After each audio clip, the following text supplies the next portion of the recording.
patients that come to the office that benefit from a brow lift will tell me that they look tired or angry. And that's generally because the brows descend below the rim of the eye. And it's important to note some of the ideal aesthetics, but for one, the eyebrow, at least in women, should be above the rim of the eye.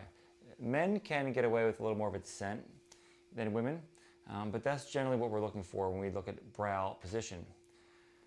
So it's an angered appearance, a tired appearance, and often they'll say, I look so much happier if I do this.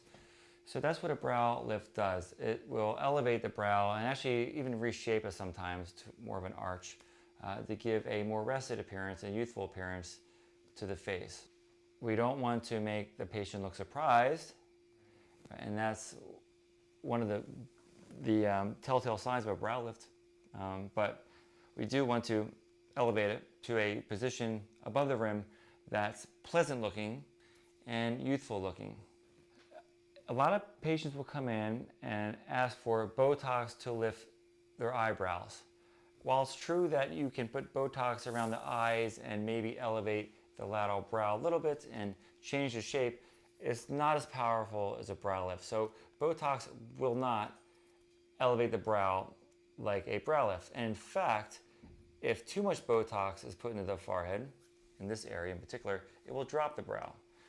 And so when women or men come in and they have already low set eyebrows and they have really deep wrinkles in their forehead, which means they may be at rest, or at least they may be constantly using that muscle to keep their brow up. If you weaken it with Botox, and that's what Botox does, it paralyzes or weakens muscles, the brows come down.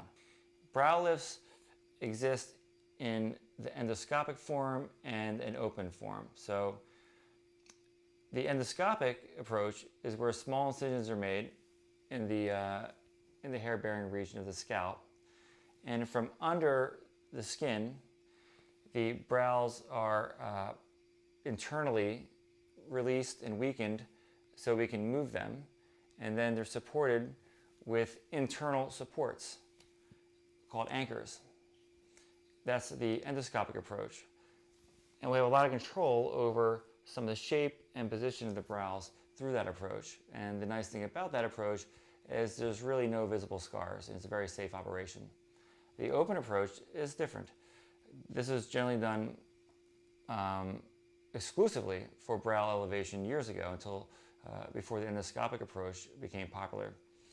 In the open approach, incisions are made either through the scalp here, and dissection is carried down to the same area, and the tissues are elevated to raise the brow.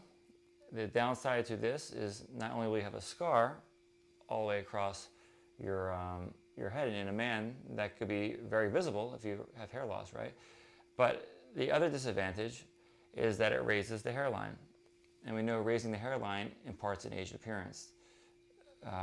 So an ideal candidate would be a woman with already a low hairline.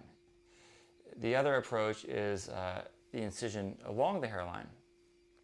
Through this approach, we can actually resect skin below the hairline to raise the brow and reduce the forehead. It's a forehead reduction combined with a brow lift. The disadvantage, again, is the scar. Now, if you heal very well, that's fantastic. If you don't heal well, that could be a problem. It could be visible. The other issue with these approaches where we're making these incisions across the scalp is potential numbness or even some pain in the area that can be actually months to sometimes, in rare cases, permanent. So they're not without their downsides. For the most part, the endoscopic brow lift has become more popular than the traditional open approaches, but there is a role still for open approaches in the right person. The results are generally immediate. There'll be some overcorrection possibly with the brow lift initially because it will descend a bit over time. So I think the final result will be seen maybe a month or two after surgery when there's a mild descent of the brow. But for the most part, off the table, you will look refreshed.